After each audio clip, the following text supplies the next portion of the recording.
ഇസ്രയേലിന്റെ തടവിൽ കഴിഞ്ഞവരിൽ ഹമാസിലെ ഭീകരന്മാരുണ്ടായിരുന്നുവെന്ന റിപ്പോർട്ടുകൾ നേരത്തെ തന്നെ പുറത്തു വന്നതാണ്. അതിൽ തന്നെ അതിഭീകരനായ ഫലസ്തീനികൾ അറേബ്യൻ മണ്ടേൽ എന്ന് വിശേഷിപ്പിക്കുന്ന മർവാൻ ബർഗൂദിയെ മാത്രമാണ് ഇസ്രയേൽ വിട്ടയക്കാതിരുന്നത്. അപ്പോൾ വിട്ടയച്ച ബാക്കിയുള്ള ഹമാസ് ഭീകരർ എവിടേക്ക് പോയി? പുറത്തിറങ്ങിയ ഈ ഭീകരർ ആഡംബര ജീവിതം നയിക്കുന്നതെന്നാണ് ഇപ്പോൾ പുറത്തുവരുന്ന റിപ്പോർട്ടുകൾ. ഇസ്രയേൽ ഗാസ സമാധാന കരാറിന്റെ ഭാഗമായി ജയിൽ മോചിതരായ 150-ലധികം ഹമാസ് ഭീകരർ ഈജിപ്തിലെ കെയ്റോയിലുള്ള ഒരു പഞ്ചനക്ഷത്ര ഹോട്ടലിൽ വിദേശ വിനോദസഞ്ചാരികൾക്കൊപ്പം താമസിക്കുന്നതായിട്ടാണ് റിപ്പോർട്ട്. ഡെയിലി മെയിലാണ് ഇക്കാര്യം റിപ്പോർട്ട് ചെയ്തിരിക്കുന്നത്.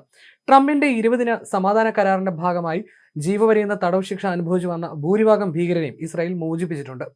ഇവരിൽ 154 പേരാണ് കെയ്റോയിലെ റെനേസാൻസ് കെയ്റോ മിറാഷ് സിറ്റി ഹോട്ടലിൽ കഴിയുന്നത്.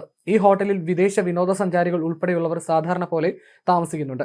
മാധ്യമപ്രവർത്തകർ രഹസ്യമായി ഹോട്ടലിൽ പ്രവേശിച്ച് നടത്തിയ അന്വേഷണത്തിൽ ഐസിസ് ഭീകരരും ഹമാസിന്റെ ഉന്നത കമാൻഡർമാരും ഉൾപ്പെടെയുള്ള നിരവധി തീവ്രവാദികൾ ആഡംബര ജീവിതം ഇവിടെ നയിക്കുന്നതായിട്ടാണ് കണ്ടെത്തിയിരിക്കുന്നത്. വെയിൽ കൊള്ളുന്ന പാശ്ചാത്യ വിനോദസഞ്ചാരികൾക്കൊപ്പം ഈ കുപ്രസിദ്ധ കൊലയാളികൾ കഴിയുന്നതിന്റെ ചിത്രങ്ങളും പുറത്തു വന്നിട്ടുണ്ട്. ഈ ഭീകരർക്ക് വിസകൾക്കും താമസാനുമതിക്കും അപേക്ഷിക്കാൻ കഴിയുമെന്നും തുടർന്ന് അവർ ഖത്തർ, തുർക്കി, ടുണീഷ്യ തുടങ്ങിയ വിനോദസഞ്ചാര കേന്ദ്രങ്ങളിലേക്ക് മാറിയേക്കാമെന്നും സൂചനയുണ്ട്.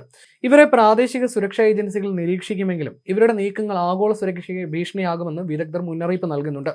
ഇവരെ ഒരുമിച്ച് കൂടാൻ നമ്മൾ അനുവദിക്കരുത്. ഈ ആളുകൾക്ക് ഒളിത്താവളം ഉണ്ടാകില്ല. അല്ലെങ്കിൽ നിങ്ങൾ നാട് കടത്തപ്പെട്ട ഒരു ഭീകരസേനയെ സ്ഥാപിക്കുകയാണ്.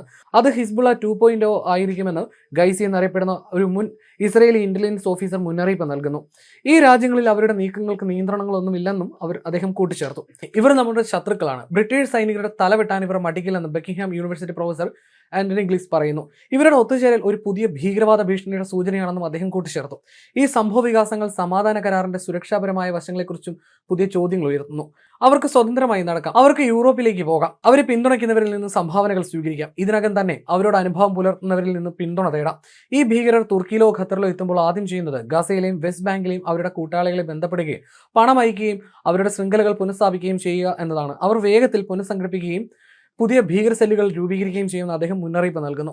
പതിറ്റാണ്ടുകളോളം ജയിലിൽ കഴിഞ്ഞെങ്കിലും ഇവരിൽ പലരും സമ്പന്നരാണെന്നതാണ് ശ്രദ്ധേയമായ മറ്റൊരു കാര്യം. ഹോട്ടലിനുള്ളിലെ ATMകളിൽ നിന്നും പലരും പണം പിൻവലിക്കുന്നത് ഉൾപ്പെടെയുള്ള ചിത്രങ്ങളും പുറത്തു വന്നിരുന്നു.